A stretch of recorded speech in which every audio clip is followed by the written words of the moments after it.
नमस्कार दोस्तों, जय हिंद। अमलेश जी के कॉन्सेप्ट में आपका स्वागत है। कैसे हैं आप लोग। आज हम भारत की राज्य व्यवस्था चैप्टर के अंतर्गत भारतीय संविधान की विशेषताओं पर चर्चा करेंगे। वीडियो काफ़ी इन्फॉर्मेटिव होने वाली है, इसलिए वीडियो को ध्यानपूर्वक अंत तक देखें।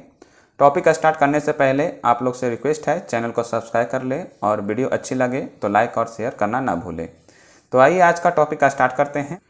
तो आइए देखते हैं भारत के संविधान की विशेषताओं के बारे में विस्तारपूर्वक जानते हैं। सबसे लंबा लिखित संविधान। भारत का संविधान विश्व का सबसे लंबा लिखित संविधान है दोस्तों। इसमें प्रारंभ में जब संविधान बना था उस समय प्रस्तावना 395 अनुच्छेद जो 22 भागों में विभक्त था और 8 अनुसूचियाँ थी। वर्तमान में आप देखेंगे, वर्तमान में प्रस्तावना है 470 अनुच्छेद जो 25 भागों में विभक्त है और 12 अनुसूचियाँ हैं। इस सबसे लंबा लिखित संविधान का क्या कारण है दोस्तों, ये वो भी देखेंगे। आइए, फर्स्ट क्या है, भौगोलिक कारण। भारत का विस्तार और विविधता। आप लोग जानते होंगे जैसा कि भारत विविधताओं का देश है, तो भौगोलिक कारण भी इसमें शामिल है। अलग अलग राज्य में अलग अलग तरह के जनजातियाँ, अलग अलग वेशभूषा, अलग अलग तरह के लोग रहते हैं। भारत शासन अधिनियम 1935 से भारत शासन अधिनियम के अंतर्गत संविधान में 200 अनुच्छेद डाक लिया गया है। केंद्र एवं राज्य की एकल संविधान में हम यहाँ देखेंगे कि भारत संविधान में केंद्र और राज्य के लिए अलग अलग प्रावधान नहीं है, अलग अलग संविधान नहीं है बना है दोस्तों। इसके लिए एकल संविधान है, मतलब राज्य के और केंद्र के दोनों का संविधान एक ही जगह लिखा गया है। आगे देखेंगे, संविधान सभा में कानून विशेषज्ञों की प्रभुत्व। जैसा कि हम जानते हैं संविधान सभा में ज़्यादातर लोग अधिवक्ता या एडवोकेट का ही चुनाव हुआ था दोस्तों, तो उन्हीं के द्वारा भारत का संविधान बनाया गया है। आगे देखेंगे नेक्स्ट, विभिन्न स्रोतों से विहित।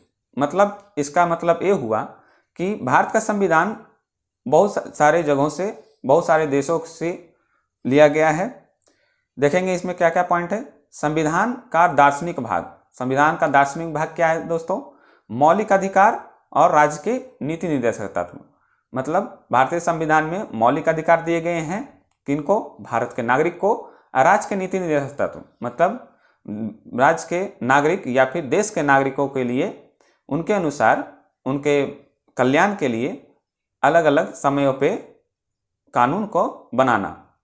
नेक्स्ट देखेंगे, संविधान का राजनीतिक भाग।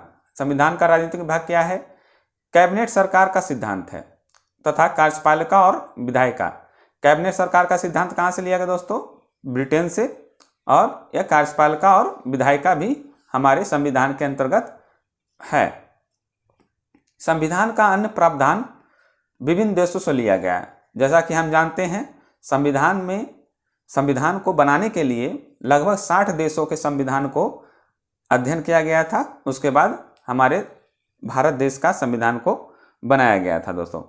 जैसे Canada, Australia, Germany, USSR, France, इन सारे देशों को संविधान को पढ़ा गया था, उसके बाद हमारे संविधान को बनाया गया था।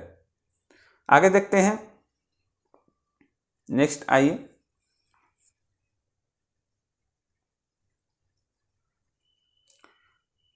तीसरे नंबर पे है नम्यता और अनम्यता का समन्वय। मतलब हमारा संविधान लचीला भी है और कठोर भी है, दोनों का समन्वय है दोस्तों। कैसे, इसको हम देखेंगे। अनुच्छेद 368 के तहत दो तरह का संशोधन है। हमारा 368 के तहत भारत के संविधान को संशोधित किया जा सकता है और दो तरह से किया जा सकता है। पहला देखेंगे, सदनों में उपस्थित तथा मतदान में भाग लेने वाले का 2/3 प्लस प्रत्येक सदन में कुल सदस्यों की बहुमत। प्रत्येक सदन मतलब बोले तो लोकसभा और राज्यसभा। एक इस तरीके से हम संशोधन किया जा सकता है। और दूसरा तरीका है दोस्तों, संसद के विशेष बहुमत और कुल राज्यों के आधे से अधिक राज्यों के अनुमोदन से। मतलब कुछ ऐसे प्रावधान भी है हमारे संविधान संशोधन में, जिसमें राज्यों की भी सहमति होना जरूरी है। देखेंगे नेक्स्ट, इसके अंतर्गत देखेंगे अनुच्छेद 1 में भारत को राज्यों का संघ कहा गया है। जैसे हम संविधान को पढ़ेंगे तो आर्टिकल 1 में हमारे देश को राज्यों का संघ क्या कहा गया है दोस्तों। इसका मतलब ये हुआ कि राज्यों के बीच समझौता नहीं हुआ दोस्तों। जैसे कि हम देखते हैं अमेरिका में राज्यों के बीच में समझौता हुआ है, जिसके कारण हम यह भी देखते हैं कि राज्यों को संघ से अलग होने का अधिकार नहीं है, जबकि अमेरिका में राज्यों को संघ से अलग होने का अधिकार है। आगे देखेंगे 5वें नंबर पे,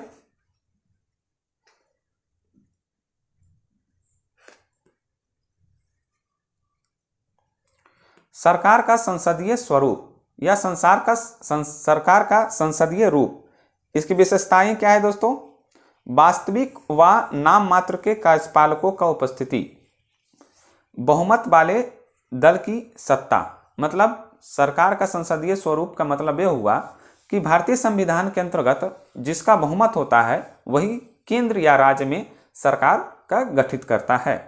विधायिका के समक्ष कार्यपालिका की संयुक्त जवाबदेही, मतलब जो विधायिका हैं उसके समक्ष जो हमारे कार्यपालिका हैं जो कानून का कार्यपालन करवाते हैं उसकी जवाबदेही रहता है। विधायिका में मंत्रियों की सदस्यता, जो विधायिका जो कानून बनाने वाले हैं उनमें मंत्रियों की सदस्यता, मतलब मंत्री भी उसके सदस्य होते हैं। प्रधानमंत्री या मुख्यमंत्री का नेतृत्व, जैसा कि हम देखते हैं भारत के में आपका राज्य में मुख्यमंत्री और केंद्र में प्रधानमंत्री का नेतृत्व रहता है। निचले सदन का विघटन, निचले सदन बोले तो लोकसभा और विधानसभा, ये निचले सदन हुआ। और उस सदन बोले तो हम राज्यसभा को बोल सकते हैं या विधान परिषद, राज्यों में विधान परिषद को बोल सकते हैं। तो इसका विघटन नहीं होता है दोस्तों, लेकिन लोकसभा और विधानसभा को हर एक 5 साल में इसका विघटन होता है। संसदीय संप्रभुता एवं न्यायिक सर्वोच्चता का समन्वय, मतलब हम इससे ये समझते हैं कि भारतीय संविधान के अंतर्गत संसद का भी संप्रभुता है और न्यायिक सर्वोच्चता भी है।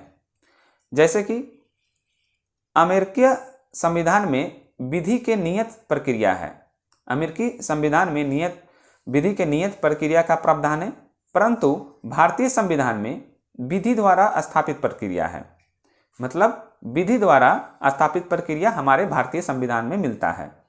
संसद संवैधानिक शक्तियों के बल पर संविधान के बड़े बड़े भागों को संशोधित कर सकता है और सर्वोच्च न्यायालय अपनी न्यायिक समीक्षा के अंतर्गत अपनी शक्तियों को इस्तेमाल करके संसदीय कानूनों को असंवैधानिक घोषित कर सकता है दोस्तों। जैसा कि आए दिन आप लोग देखते होंगे न्यूज में कि इस तरह का वाकया होते रहती है। एकीकृत एवं स्वतंत्र न्यायपालिका भारतीय संविधान का सबसे खास विशेषताएं हैं दोस्तों, जिसमें एक है एकीकृत एवं स्वतंत्र न्यायपालिका। सर्वोच्च न्यायालय एक संघीय अदालत है, मतलब भारत में एक ही हमारा सुप्रीम कोर्ट है जिसको सर्वोच्च न्यायालय बोलते हैं, जो मौलिक अधिकारों की रक्षा करता है। मौलिक अधिकार किसे दिया गया है दोस्तों? भारत के नागरिकों को, जिसकी रक्षा कौन करता है? भारतीय सर्वोच्च न्यायालय। न्यायाधीशों के कार्यकाल की सुरक्षा, मतलब भारतीय संविधान में प्रावधान किया गया है कि न्यायाधीशों का कार्यकाल में कोई भी घटाव या बढ़ाव अपने मन से नहीं कर सकती है सरकार। न्यायाधीशों के लिए निर्धारित सेवा शर्तें, भारतीय संविधान में न्यायाधीशों की सेवा शर्तों के बारे में जिक्र किया गया है। भारत की संचित निधि से सर्वोच्च न्यायालय के सभी खर्चों का वहन, भारत के संचित निधि के अंतर्गत ही सर्वोच्च न्यायालय के जितने भी खर्च होते हैं उसका वहन किया जाता है। जैसे न्यायाधीशों की वेतन भत्ते, ये सब भारत के संचित निधि के द्वारा ही दिया जाता है। विधायिका में न्यायाधीशों के कामकाज का चर्चा पर रोक, जैसे विधायिका या जो हमारे कानून बनाने वाले हैं उनके द्वारा न्यायाधीशों के जो कामकाज हैं उस पर कोई भी चर्चा नहीं किए जाते हैं दोस्तों। सेवानिवृत्त के बाद जो सेवानिवृत्त हो जाते हैं न्यायाधीश, वो किसी भी अदालत में कामकाज नहीं कर सकते हैं, वो किसी भी अदालत में कामकाज नहीं कर सकते हैं। अवमानना के लिए दंड देने की शक्ति हमारा जो न्यायपालिका है, वो उच्च न्यायालय हो, उच्चतम न्यायालय हो, या सत्र न्यायालय हो, या जिला न्यायालय हो, वो अपने अवमानना के लिए दंड देने की शक्ति उन्हें है। मतलब उनके खिलाफ कोई भी उस तरह के वाक्य नहीं बोल सकता जिससे भारत के न्यायालय के गरिमा पे ठेस पहुंचे। कार्यपालिका से न्यायपालिका को अलग रखना, इसका मतलब यह है दोस्तों, कार्यपालिका और न्यायपालिका दोनों को अलग रखा गया है दोस्तों भारतीय संविधान में। देखिए मौलिक अधिकार, नेक्स्ट नंबर अगला क्या है, मौलिक अधिकार। भाग 3 में 6 मौलिक अधिकार दिए गए। भारत के भाग 3 में 6 मौलिक अधिकार दिया गया दोस्तों। प्रारंभ में हमारा 7 मौलिक अधिकार था, जिसमें एक संपत्ति का अधिकार था, जिसे 300 का के अंतर्गत रखा गया है, जिसे 44वें संविधान संशोधन किया गया था, उसके अंतर्गत संपत्ति के अधिकार को निकालकर 300 के का में रखा गया है दोस्तों। देखते हैं फर्स्ट, समानता का अधिकार। समानता का अधिकार जो किसके अंतर्गत आता है, अनुच्छेद 14 से 18 के बीच आता है। स्वतंत्रता का अधिकार, स्वतंत्रता का अधिकार हमारा किसके अनुच्छेद अंतर्गत आता है, 19 से 22 तक। शोषण के विरुद्ध अधिकार अनुच्छेद 23 से लेकर 24 तक। धार्मिक स्वतंत्रता का अधिकार अनुच्छेद 25 से 28 तक। संस्कृति व शिक्षा का अधिकार अनुच्छेद 29 से 30 तक। संवैधानिक उपचारों का अधिकार अनुच्छेद 32। इसके अंतर्गत हम देखते हैं दोस्तों, हमारे सर्वोच्च न्यायालय या फिर उच्च न्यायालय 5 तरह के रिट जारी करता है, जिसे बोलते हैं अभिलेख, जिसमें क्या है, बंदी प्रातिशीकरण, परमादेश, प्रतिषेध, अधिकार परीक्षा और उत्प्रेषण। इसको डिटेल में देखेंगे आगे दोस्तों नेक्स्ट चैप्टर में। अगला देखते हैं राज्य के नीति निर्देशक तत्व। राज्य के नीति निर्देशक तत्व, राज्य के नीति निर्देशक तत्व को संविधान के भाग 4 में रखा गया है। कल्याणकारी राज्य की व्यवस्था और कानूनी रूप से लागू नहीं कर सकते हैं दोस्तों। राज्य के नीति निर्देशक तत्व को कानूनी रूप से लागू नहीं कर सकते हैं, इसे किसी भी न्यायालय में चुनौती नहीं दिया जा सकता है। नेक्स्ट देखेंगे दोस्तों मौलिक कर्तव्य। मूल संविधान में मौलिक कर्तव्य नहीं था। 1976 में 42वें संविधान संशोधन हुआ, जिसके अंतर्गत मौलिक कर्तव्य को जोड़ा गया। यह संविधान के 4A में मतलब 4A में रखा गया है दोस्तों। अनुच्छेद 51 का में इसका पूरा विवरण दिया गया है। कानूनी रूप से लागू नहीं कर सकते हैं, मौलिक कर्तव्य को कानूनी रूप से लागू नहीं कर सकते हैं। ठीक है दोस्तों, आगे देखते हैं एक धर्मनिरपेक्ष राज्य। जैसा कि आप लोग जानते होंगे, भारत एक धर्मनिरपेक्ष राज्य है। भारत को धर्म के तौर पर मान्यता नहीं देता, मतलब भारत का कोई भी धर्म नहीं है। 1976 में 42वें संशोधन के द्वारा यह जोड़ा गया। भारत एक धर्मनिरपेक्ष राज्य रहेगा। किसी भी व्यक्ति को कानून के समक्ष समान समझा जाएगा, मतलब धर्म के आधार पर किसी को विशेष नहीं समझा जाएगा। अनुच्छेद 14 के अंतर्गत सभी को अपना अपना धर्म मानने का अधिकार है। धर्म के आधार पर भेदभाव नहीं, मतलब धर्म के आधार पर हम किसी के साथ भेदभाव नहीं कर सकते हैं। यह कौन से अनुच्छेद के अंतर्गत है, अनुच्छेद 15 के अंतर्गत। आगे देखेंगे सार्वजनिक सेवाओं में सभी नागरिकों को समान अवसर। अब धर्म के आधार पर हम उसको बांट नहीं सकते हैं, सभी धर्मों को समान नागरिक दिया गया है अधिकार अनुच्छेद 16 के अंतर्गत। किसी भी धर्म अपनाने व उनके पूजा अर्चना करने का समान अधिकार है, मतलब कोई भी भारत के नागरिक हो वो कोई भी धर्म अपना सकता है और उसे पूजा अर्चना करने का समान अधिकार है। एक इसके अंतर्गत है अनुच्छेद 25 के अंतर्गत। आगे देखते हैं धार्मिक मामलों में प्रबंधन का अधिकार, एक इसके अंतर्गत है अनुच्छेद 26 के अंतर्गत। ये सब क्वेश्चन दोस्तों एग्जाम में एवरी टाइम पूछा जाता है, इसलिए ये सब सभी को ध्यान से देखेंगे। धार्मिक मामलों में प्रबंधन का अधिकार, धर्म विशेष को प्रचार के लिए कर देने के लिए बाध्य नहीं किया जा सकता है। अगर हम कोई अपने धर्म को प्रचार करना चाहते हैं तो उसके लिए कर देना नहीं पड़ेगा, उसको बाध्य नहीं कर सकते हैं। ये कौन सा अनुच्छेद में है? अनुच्छेद 27 के अंतर्गत आता है। आगे देखेंगे, सरकारी शैक्षणिक संस्थान में धार्मिक निर्देश नहीं दिए जाए। मतलब सरकारी संस्थान जो है, शैक्षिक संस्थान है, उसमें हम धार्मिक उपदेश या निर्देश या बोला जाए तो उसका अध्ययन नहीं करवा सकते हैं। ये कौन से अनुच्छेद के अंतर्गत है? अनुच्छेद 28 के अंतर्गत। भाषा, लिपि अथवा संस्कृति को संरक्षित रखने का अधिकार है। मतलब अनुच्छेद 29 के अंतर्गत हम अपनी भाषा या लिपि या संस्कृति को संरक्षित करने का अधिकार है। नेक्स्ट देखेंगे, अल्पसंख्यकों को अपनी पसंद के शैक्षणिक संस्थानों की स्थापना और संचालित करने का अधिकार है। जो अल्पसंख्यक हैं उन्हें अपने पसंद के शैक्षिक संस्थान स्थापना करने के अधिकार है और उसे संचालित करने का भी अधिकार है दोस्तों। एक इसके अंतर्गत है अनुच्छेद 30 के अंतर्गत। आइए आगे देखते हैं दोस्तों, सार्वभौम वयस्क मताधिकार। मतलब ये हुआ कि भारत के नागरिक को जो कोई भी धर्म मानता हो, किसी भी धर्म का फॉलो करता हो, उसे मताधिकार का है, वयस्क मताधिकार है। जैसे वर्ष 1989 में 61वें संविधान संशोधन किया गया दोस्तों, उसके अंतर्गत 21 वर्ष जो उम्र था पहले मत देने का अधिकार, उसे घटाकर 18 वर्ष कर दिया गया। पहले कितना था? 21 वर्ष, अब 18 वर्ष कर दिया गया। वो किसी भी धर्म या किसी भी ये संप्रदाय से हो, सभी धर्मों के लिए 18 वर्ष ही कर दिया गया। आगे देखेंगे, एकल नागरिकता। जैसे हम जानते हैं कि भारत में एकल नागरिकता है, वो केंद्र का या राज्य का अलग अलग नागरिकता नहीं होती है एकल नागरिकता, जबकि अमेरिका में केंद्र की भी नागरिकता होती है और राज्य की भी नागरिकता होती है, लेकिन भारत में एकल नागरिकता है। स्वतंत्र निकाय, नेक्स्ट देखेंगे, स्वतंत्र निकाय। स्वतंत्र निकाय के अंतर्गत निर्वाचन आयोग है।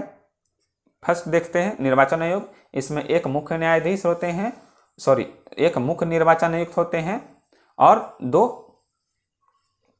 अन्य निर्वाचन आयुक्त होते हैं, जिसका कार्यकाल 6 साल होता है। मुख्य निर्वाचन जो आयुक्त होते हैं उनका कार्यकाल 6 वर्ष होता है या 65 साल, जो भी पहले हो। और जो अन्य जो निर्वाचन आयुक्त होते हैं उनका कार्यकाल 6 वर्ष होता है और 62 ईयर्स 62 साल तक होता है दोस्तों। आगे देखेंगे, भारत के नियंत्रक एवं महालेखाकार, ये भी एक स्वतंत्र निकाय है। इसके भी जो हमारे अभी प्रेजेंट में भारत के नियंत्रक एवं महालेखाकार कौन है? गिरीश चंद्र मुर्मू। इनका कार्यकाल 6 वर्ष या फिर 65 साल, जो भी पहले हो जाए उन्हीं के अनुसार ये है। संघ लोक सेवा आयोग। संघ लोक सेवा आयोग ये संविधान के भाग 14 में दिया गया है दोस्तों। अनुच्छेद 315 से लेकर 323 तक संघ लोक सेवा आयोग का जिक्र किया गया है। राज्य लोक सेवा आयोग, राज्य लोक सेवा आयोग भी स्वतंत्र निकाय है। आगे देखते हैं, आपातकालीन प्रबंधन। आपातकालीन का भी प्रावधान किया गया है दोस्तों हमारे संविधान में। राष्ट्रीय आपातकाल अनुच्छेद 352 के अंतर्गत लगाए जाते हैं। राज्य में आपातकाल, जिसे राष्ट्रपति का शासन बोलते हैं, 356 के अनुसार लगाया जाता है। सबसे पहले राष्ट्रपति शासन पंजाब में लगा था। वित्तीय आपातकाल अनुच्छेद 360 के अंतर्गत होता है। वित्तीय आपातकाल अभी तक एक भी बार नहीं लगा है दोस्तों देश में, जबकि राष्ट्रीय आपातकाल भी लग चुका है। जैसे आप लोग जानते होंगे इंदिरा गांधी के काल में राज्य में आपातकाल कई बार कई राज्यों में लग चुका है, जबकि वित्तीय आपातकाल अभी तक हमारे देश में नहीं लगा है। वित्तीय आपातकाल अनुच्छेद 360 के अंतर्गत लगता है दोस्तों। तो कैसा लगा है वीडियो दोस्तों? आप लोग कमेंट करके ज़रूर बताएं। जो लोग हमारे चैनल पर नए हैं, चैनल को सब्सक्राइब कर लें और अपने दोस्तों के साथ शेयर करें। Thank you.